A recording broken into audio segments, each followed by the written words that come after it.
চেষ্টা করতে হবে বিশ্বাসের সাথে। কথা তো এরকমই নাকি? জি জি টপিকটা? জি স্যার। জি জি জি। হ্যাঁ হ্যাঁ, তাহলে এখন আমি একটা কথা আর একটার সাথে একেবারে অঙ্গাঅঙ্গি ভাবে জড়িত, অর্থাৎ একটা আর একটা ছাড়া কোনো মূল্য নেই। সেটাই আমি আলোচনা করব। কারণ হলো, আপনার মধ্যে যদি বা আমার মধ্যে যদি বিশ্বাসই না থাকে তাহলে চেষ্টা হবে না, আসবেই না। আমি যদি মানে থিঙ্ক করি বা আমি যদি বিশ্বাস করি যে আমার দ্বারা এটা হবে, তো সে যে কাজই হোক, অনপ্যাসিভ না, যে কোনো কাজ, তাহলেই সেই কাজটা আপনি করতে পারবেন এবং হবে। আর যদি আপনি মনে করেন যে আপনার বিশ্বাস না থাকে যে এটা আপনার দ্বারা হবে না, তাহলে সেটা আপনি যতই চেষ্টা করেন সেই কাজটা হবে না। এটা হলো এই জায়গাটায় আমি থাকি। এরপরে আমি বিশ্বাস কিরকম করতে হবে সেটাই জায়গায় আমি যাব।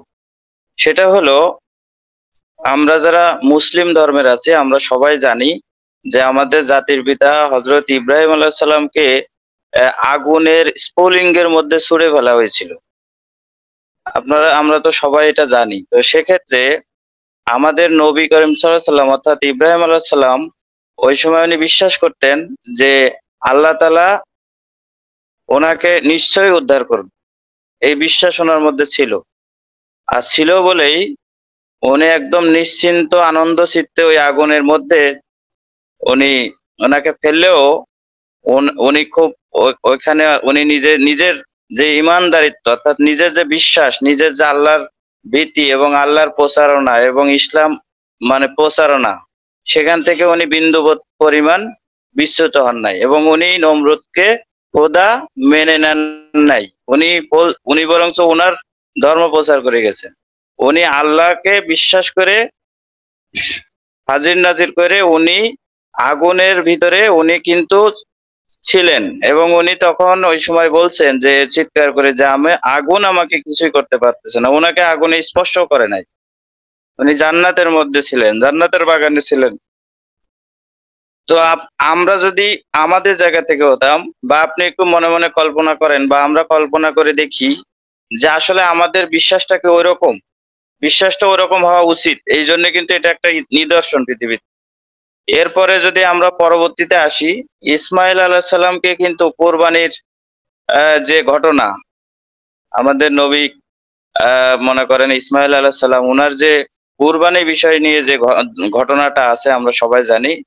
এটাও কিন্তু এখানে বিশ্বাসের একটা বিশাল ফ্যাক্ট কাজ করে। হ্যাঁ? তো এই যে বিশ্বাস, উনি ওনার সন্তানকে জবাহ করতে গেছেন। এই যে বিশ্বাস, সৃষ্টিকর্তার প্রতি আমাদের যেরকম বিশ্বাস, আমরা যারা মুসলিম আছি শুধু তা না, যারা যে ধর্মেরই থাকুন না কেন, এখানে আমরা কেউ অন্যভাবে নেব না। প্রত্যেকটা ধর্মের প্রত্যেকটা ব্যক্তিকে তার সৃষ্টিকর্তার উপরে বিশ্বাস থাকতে হয়। আমরা উপর আল্লাহকে দেখিনি, কিন্তু আমরা বিশ্বাস করি। আমাদের যে মুসলিম ধর্মের যে ৫টি স্তম্ভ আছে, এই ৫টি স্তম্ভের মধ্যে মূল স্তম্ভটা হলো ঈমান আনা। আর ঈমান শব্দের বাংলা আবেদনিক অর্থ হলো বিশ্বাস। তো এখন আল্লাহর প্রতি আমাদের ঈমান আনতে হবে ফার্স্ট, দেন অন্যান্য কর্মকাণ্ড। আরো যে স্তম্ভগুলো আছে সেগুলো তখনই ঘটবে যদি আপনি এই প্রথম এই মানে ইমানটা আপনি আসে আল্লাহর উপরে, সৃষ্টিকর্তার উপরে, দেন বাকিগুলো আপনার ঘটবে বা তখন আপনি চেষ্টা করতে পারবেন অন্যগুলো করার জন্য। আদারওয়াইজ যদি আপনার ভিতরে ইমান না থাকে তাহলে আপনার অন্যগুলো করলেও আপনার কোনো ফায়দা নেই। তো এই জন্য বলা হচ্ছে ইন্নামাল আমালু বিন্নিয়াত, অর্থাৎ নিয়তের উপরে সকল আমলের ফলাফল। তো নিয়তটাই হলো বিশ্বাস এবং এটাই হলো সৃষ্টিকর্তার উপরে আমাদের যে ঈমান। এটা যত বেশি গাঢ় হবে, যত বেশি মজবুত হবে, তত বেশি আমরা সৃষ্টিকর্তাকে জানতে পারবো, চিনতে পারবো, দেন আমাদের ঈমান ধরে রাখতে পারবো। এটাই হলো আমার ঈমানের বিশ্বাসের মূল বিষয়। তো এখন আমাদের যে চেষ্টা, আসলে এখানে যে অর্থ রাখা হয়েছে আমাদের যিনি হোস্ট উনি যিনি এই মানে আজকে টপিক রাখছেন উনিই ভালো বলতে পারবেন, কিন্তু আমি যেটা বুঝি যে আমাদের এখানে যে চেষ্টা কথাটা বলা হয়েছে সেই চেষ্টার কথাটার অর্থ এরকম হবে যে আমাদের যদি অনপ্যাসিভের উপরে বিশ্বাসটা থাকে তাহলে আমাদের যে লেগে থাকার প্রয়াস, চেষ্টা, আমাদের কোম্পানির সাথে আমাদের লেগে থাকার যে চেষ্টাটা এবং অনপেসিভের সকল কর্মকাণ্ডের সাথে নিজেকে জড়িয়ে রাখার যে চেষ্টাটা, সেটা আমাদের সহজ হয়ে যাবে যদি আমাদের সেই ইমানটা অনপেসিভের উপরে, সিও স্যারের উপরে, আমাদের এখানে লিডারদের উপরে, এখানে যারা মিটিং করেন তাদের উপরে, নিজের উপরে এই বিশ্বাস বা এই ইমানটা যদি আমাদের মধ্যে থাকে, তাহলে অনপেসিভের জন্য আমাদের লেগে থাকাটাও কিন্তু সহজ হয়ে যাবে এবং আমরা সেটা পারবো।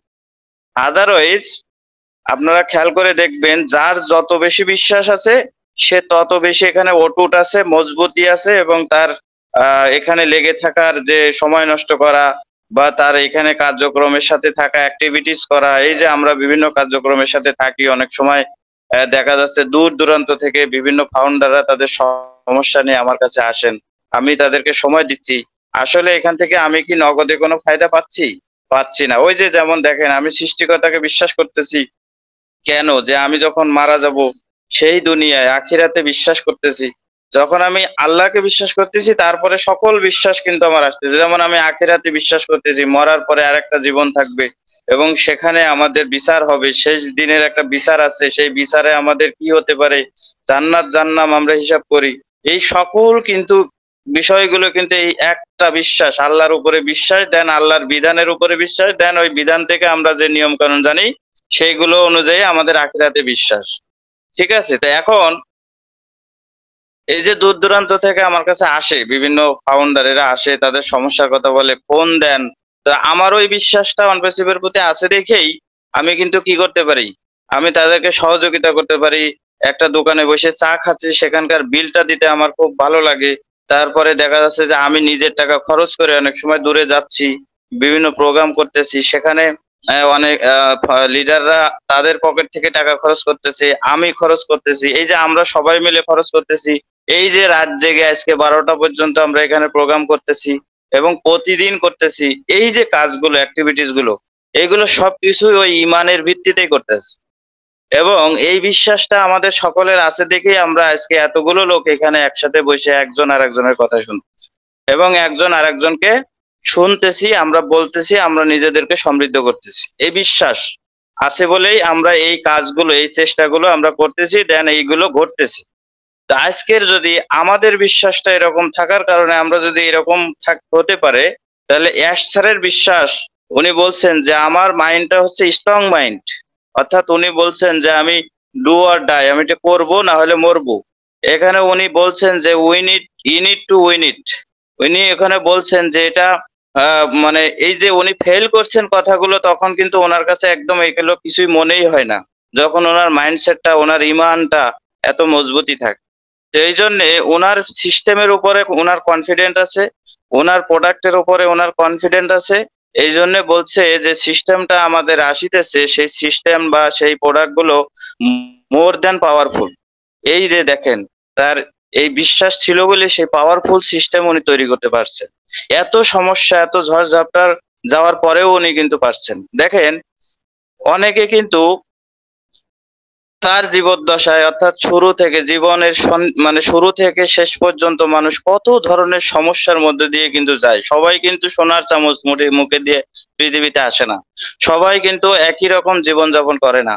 যাই দেখবেন, অনেকে সোনার চামচ মুখে দিয়ে জন্মগ্রহণ করা সত্ত্বেও তাদের ভিতরে অনেক ধরনের ঘাত প্রতিঘাত থাকতে পারে বা আছে, আপনি তাদের সাথে ভালোভাবে মিশলে বুঝতে পারবেন। তো এই যে জীবনের যে চলার গতি বা জীবনের যে চরিত্র, এই যে জীবনের গাইডলাইন বা এই যে জীবনের শুরু থেকে শেষ পর্যন্ত, এখানে অনেক স্ট্রাগল পিরিয়ড আছে, অনেক ফেইলিওর পিরিয়ড আছে, অনেক কঠিন পিরিয়ড আছে, যে সময়গুলোতে সে ওভারকাম করে কিন্তু মৃত্যু পর্যন্ত গেছে। এবং এই ওভারকাম করার পিছনে একমাত্র বিশ্বাস যে আমাকে আল্লাহ তাআলা সৃষ্টি করছেন এবং আল্লাহ তাআলা অবশ্যই আমাকে ভালো পথ দেখাবেন এবং আমি আমার জীবনে কামিয়াবি হব। এবং দেখেন, বলছে যে মানে ধৈর্য ধারণ করার কথা। আল্লাহ তাআলা বলছেন যে তোমরা ধৈর্য ধারণ করো, তোমার সাথে আমি আছি। ধৈর্যশীলকে আল্লাহ পছন্দ করেন এবং ধৈর্যশীলদের সাথে আল্লাহ তাআলা থাকেন। তো এটা কারণ কি? কারণ ধৈর্য ধরার এই যে বিশ্বাস, আল্লাহ থেকে আমি বিশ্বাস করি বলে আমি ধৈর্যটা ধরতে পারতেছি, কারণ অবশ্যই, এবং সেই আশা নিয়ে থাকতে পারতেছি। কারণ আমরা যদি সবসময় আমাদের মানুষের মধ্যে যদি ওই মৃত্যু নামক বিষয়টা যদি সবসময় আমাদের মধ্যে থাকে, তাহলে আপনি পথ আগাইতে পারবেন না, চলতে পারবেন না, সামনে যেতে পারবেন না। এই জন্য আমাদের ভিতরে আশার সঞ্চার করা হয়েছে, এবং প্রতিনিয়তই দেখবেন মানুষের মধ্যে কিছু না কিছু আশা থাকে, ভবিষ্যৎ চিন্তা ভাবনা থাকে, ভালো ভালো দিক তার মধ্যে আসে এবং সে সেগুলো করতে থাকে। তো এই জন্যে আমরা কিন্তু ওই মৃত্যু নামক বিষয়টাকে আমরা অনেক সময় ভুলে থাকি, দেন আমরা চলমান থাকি। আদারওয়াইজ কিন্তু আমরা চলতে পারি না, চলতে পারা যায় না।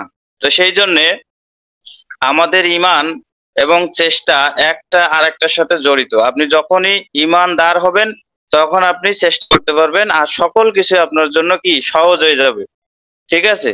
তো এই জন্যই এই যে ৫টা স্তম্ভের একটা কিন্তু ঈমান। তারপরে যে আমাদের হজ, যাকাত, নামাজ এগুলো কিন্তু খুব ইজি।